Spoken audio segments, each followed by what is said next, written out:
Magandang buhay! Good morning sa ating lahat. Ipe-flex ko lang yung area kung saan natin fino-focus sa ating live everyday. So, ito ang road, real face-to-face road kung saan tayo nagla-live. Ayan. Here we go! Let's go mga lodi, mga idol, mga lods! Real life driving experience po tayo kung saan pinofocus natin ang kalsada lagi everyday during our quick 15 minutes live. Ayan na ang magandang kalsada sa ating live. Magandang view. Maraming nagbe-brisk walking dito, nagja-jogging in the morning. As you can see, the skyline is very beautiful. On the way po tayo to our office, yun lang, madilim pala, madumi pala ang aking windshield. Pagpasensya na nyo na po. Madumi pala ang aking windshield. Pasensya na po. Ayan. Magdadrive tayo hanggang Baguio. Magdadrive po tayo hanggang Bicol. Magdadrive po tayo hanggang Pilipinas. Wag na po sa Batangas.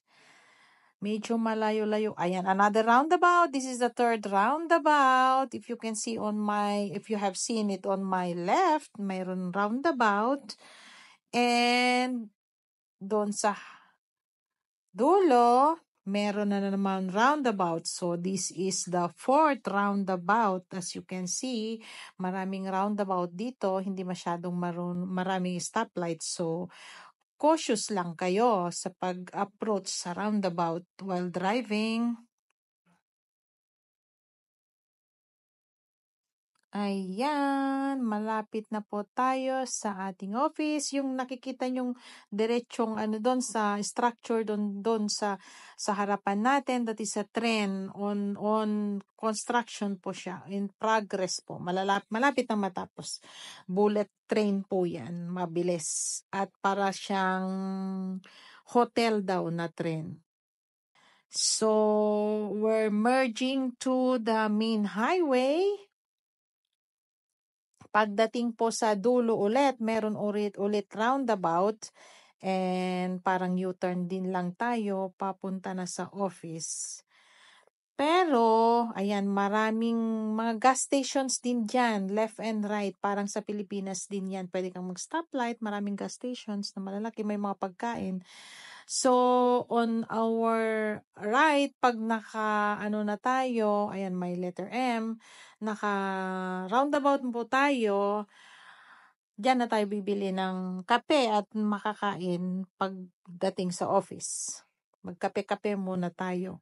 So, pagkaikot ko po, stop ko na po ang aking video kasi doon sa pupuntahan natin is maraming mga may pangalan na kainan. Hindi po pwede daw yon. Ewan ko lang kung totoo, pero follow tayo ng rule. So, stop na po tayo. Thank you sa pagsama sa aking pagtutour sa inyo kung saan ako dumadaan everyday to my work.